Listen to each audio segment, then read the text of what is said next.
মহাদেশ আর দ্বীপপুঞ্জ ভূগোলের এই দুটো শব্দ শুনলেই আমাদের চোখের সামনে পৃথিবীর মানচিত্রটা ভেসে ওঠে, তাই না? কিন্তু এই মানচিত্রটা কিন্তু সবসময় ঠিক এমন ছিল না।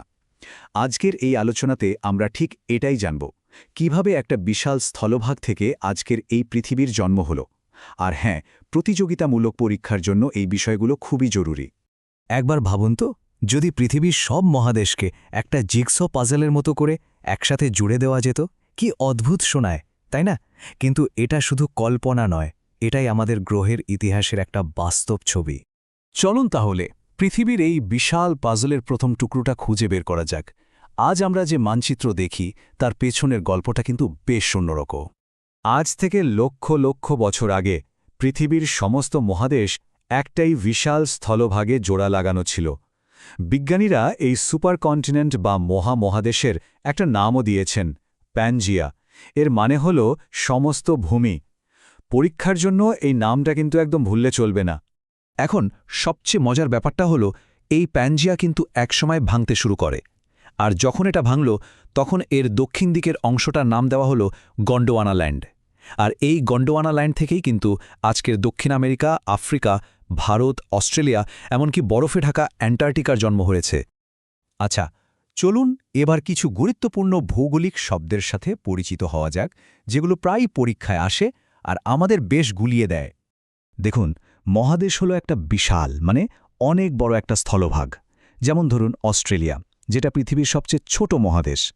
অন্যদিকে দ্বীপ কি?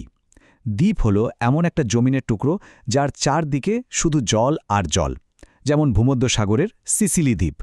সোজা কথায় আসল পার্থক্যটা হলো এদের আকারে। আর যখন অনেকগুলো দ্বীপ একসাথে একটা দল বা সারি তৈরি করে, তখন তাকে আমরা বলি দ্বীপপুঞ্জ বা আর্কিপ্যালাগো। এই সংজ্ঞাটাও কিন্তু পরীক্ষার জন্য খুব গুরুত্বপূর্ণ। এবার তাহলে একটা ছোট্ট বিশ্ব সফরের জন্য তৈরি হয়ে যান। আমরা এমন কিছু জায়গায় থামব যা পরীক্ষার জন্য হটস্পট। এই তথ্যগুলো কিন্তু সরাসরি মনে রাখতে হবে, তাই একটু মনোযোগ দিন। চলুন একটা র্যাপিড ফায়ার রাউন্ড হয়ে যাক। সবচেয়ে ছোট মহাদেশ কোনটা? অস্ট্রেলিয়া। সবচেয়ে বেশি লোক কোথায় থাকে? এশিয়াতে।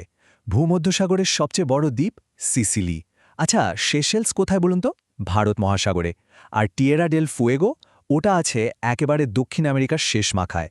আর একটা দারুণ মজার তথ্য দিই, কানাডার ম্যানিটোলিন দ্বীপ হল বিশ্বের সবচেয়ে বড় হ্রদ মধ্যবর্তী দ্বীপ। কিন্তু এই যে এত বৈচিত্র্য, ছোট মহাদেশ, জনবহুল মহাদেশ, দ্বীপপুঞ্জ, এগুলো সব তৈরি হলো কিভাবে? মানে এই বিশাল মহাদেশগুলোই বা কিভাবে এক জায়গা থেকে অন্য জায়গায় সরে গেল? এর পেছনের চালিকা শক্তিটা কি? চলুন সেই রহস্যটা এবার ভেদ করা যাক। একবার ভেবে দেখুন তো, কোন অদৃশ্য শক্তি এই বিশাল বিশাল জমিনে খণ্ডগুলোকে লক্ষ লক্ষ বছর ধরে নাড়াচাড়া পড়াতে পারে? এর উত্তরটা কিন্তু পৃথিবীর অনেক গভীরে লুকিয়ে আছে। এর আসল কারণ হল টেকটনিক প্লেট। সহজ করে বললে, পৃথিবীর ওপরের স্তরটা কয়েকটা বিশাল পাথরের প্লেটে ভাগ করা।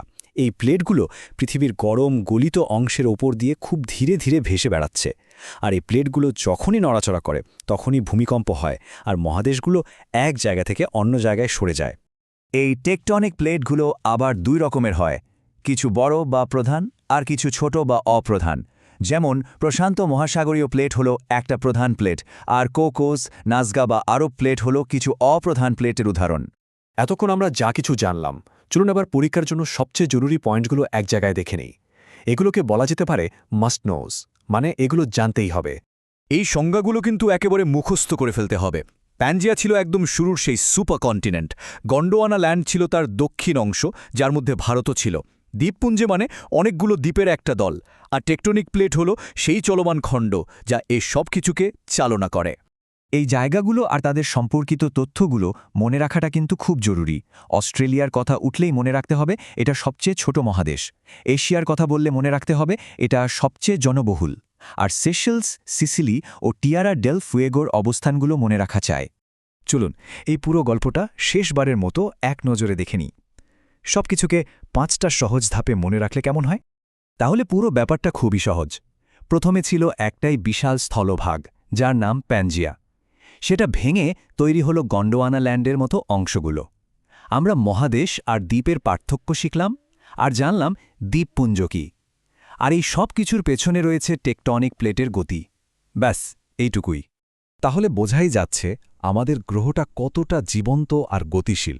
একটা বিশাল স্থলভাগ থেকে আজকের এই দ্বীপ আর মহাদেশের পৃথিবী তৈরি হয়েছে। আলোচনা শেষে একটা প্রশ্ন রেখে যাই। আজ থেকে আরও 10 কোটি বছর পরে পৃথিবীর মানচিত্র দেখতে কেমন হতে পারে? ভাবতে থাকুন।